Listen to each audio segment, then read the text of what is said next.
Hi guys, Luke here and welcome to another FIFA video, and today guys is a very exciting video. I'm going to be taking a look back at the history, the entire 7-year history of icons in Ultimate Team. It actually seems crazy to think that icons have now been a part of the FIFA franchise since like all the way back in like late 2013. I was still doing like my A levels at that point. I was in school. I wasn't doing YouTube or anything like that a long time ago. I think I was like what, maybe 15, 16 years of age. So it's amazing to think like how long icons have actually now been a part of FIFA. And I thought to kind of celebrate the upcoming 7-year anniversary, we would reflect back on that time, see all the crazy changes that have happened to icons. Of course, icons weren't even the name when they were first brought into Ultimate Team in FIFA 14, but the crazy 7-year history, all the different things that have happened to them, all the changes, all the cool new features that have been brought to them, and I'm going to cover that all in chronological order in this video. So starting off with FIFA 14, of course, the main addition for FIFA 14 was the addition of Legends to the FIFA franchise, and as far as I'm concerned, it has been the best ever addition to the Ultimate Team game mode, and I think that's been evidenced with the fact that it has continued to grow and change over the years, to the fact that there's now going to be over 100 icons for FIFA 21. Now back in FIFA 14, it was a whole lot different. There were only 40 Legends available. The whole system was different. Every single player only had one legend card compared to the 4 legend or icon cards that you now have in place for FIFA 20 for the current present game mode. It's absolutely changed unbelievably. But some of the cards that were obviously available as legends with like Hernan Crespo, Pele, Maldini, Romario, 40 of the legend cards, only 39 of them actually saw out the whole of FIFA 14. Romario was actually removed due to like licensing and political restrictions. But what I also think that FIFA 14 did, and obviously the introduction of Legends as well, was literally it helped grow up the FIFA community on YouTube so much. Before FIFA 14 and before Legends were a thing in Ultimate Team, like FIFA 13, FIFA 12, literally the YouTube community was pretty much nothing on YouTube. But as soon as FIFA 14 came around, people on YouTube, obviously trying to be the first people to like pack one, pack 1 legend, pack 2 legends, be the first one to pack Pele and stuff like that, doing wages with like 4 or 5 different legends at one time. It just really helped grow the FIFA community. And you can go and ask like a lot of the other content creators that have been around doing YouTube all the way back then in FIFA 14. People made a lot of money off certain like type of legend videos and stuff like that as well. But a few of the other kind of cool features, 2 legends in FIFA 14 was a feature called Legend Spotlight. This only took place in FIFA 14. It never came back for any other FIFA since then, and it was an increased chance, a 5% increased chance. Yes, guys, 7 years ago, EA was still up to their tricks with very dodgy marketing campaigns, but they do Legend Spotlights where they focus on one particular legend every single week during the cycle of FIFA 14, and they'd have a 5% chance increase over all the legends of being packed. So for example, Rijkaard, Romario, Hadji, and many other legends were all in Legend Spotlight over the course of FIFA 14. But the most annoying thing about Legends in FIFA 14 was their lack of being able to link into a squad. As you can see by the screenshot right now here on the video, you got 2 legends in the team in Kluivert and Zola. Now, back then, legends would get green links still as they do today because they're obviously from the same league. They get a green link to each other, and they'd also link by nation. So Kluivert links there on an orange link to Memphis Depay, and Zola links to De Rossi because they're both Italian. But the issue, as you can also see, is the red links from Kluivert to Cuadrado because they're not from the same league and they're not from the same nation, and the same applying with Borja Valera because he isn't from the same nation or the same league as Gianfranco Zola. Now, this actually wasn't changed until FIFA 16. The FIFA 16 was the first FIFA where icons or legends, I'm going to get these names mixed up so much in this video, but when legends could actually link to everyone. But for the first 2 years in FIFA 14 and FIFA 15, it was actually extremely difficult to be able to link legends together in basically any sort of team. Moving along, guys, now into FIFA 15, and to be quite honest with legends in FIFA 15, there wasn't really that much change. There was still kind of the same issues with chemistry. The only real change was that 15 new legends were put into the game alongside the 39 legends from FIFA 14 after Romario was removed, as we kind of explained earlier on. But yeah, 15 cool new legends were put in, like Stoichkov, Bobby Moore, Laurent Blanc, Beckenbauer. A few of these cards were only around for a couple years in Ultimate Team. Some of them are still actually icons today in FIFA, like Stoichkov, Alan Shearer, Schmeichel, and stuff like that. But that was the only actual addition for FIFA 15. So let's swiftly move on now to the big changes that came for FIFA 16.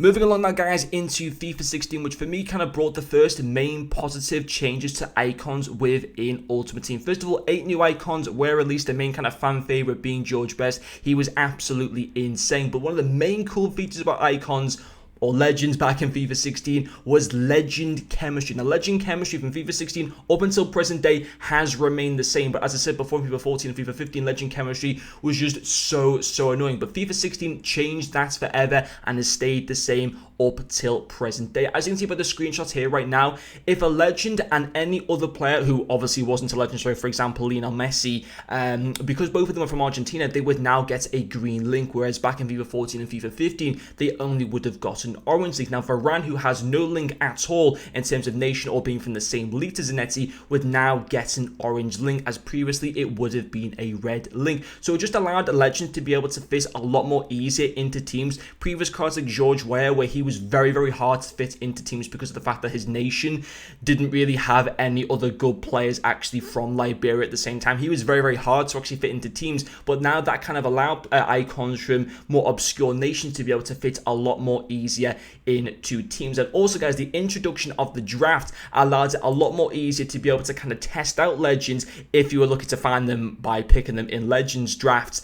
It actually allowed us to be able to test them a lot more before going and actually buying them off the market for like 1 or 2 million coins, which is another really cool feature. And legends have also continued to remain a part of the draft up until present day. Moving into FIFA 17, which would actually be the final year of legends in Ultimate Team before they were rebranded to icons for FIFA 18. It was also the final year, after 4 years, it was the final year where legends were purely just an Xbox exclusive, as finally it kind of changed where PlayStation was actually introduced to icons in place for FIFA 18. But not really too many changes came in for FIFA 17. Legends was still a part of drafts. Of course, the FUT Champions game mode was introduced, which obviously increased so much more competitiveness within within Ultimate Team, and kind of once again made a lot of the big kind of legends within Ultimate Team much more in demand. But 10 new legends were released, with like Rio Ferdinand, Emmanuel Petit, Varane, Hernandez as well, but they were the only real additions to FIFA 17 legends before it all changed in FIFA 18. Moving into FIFA 18, and massive changes were brought to legends. First of all, legends were rebranded to icons, and also for the first time ever,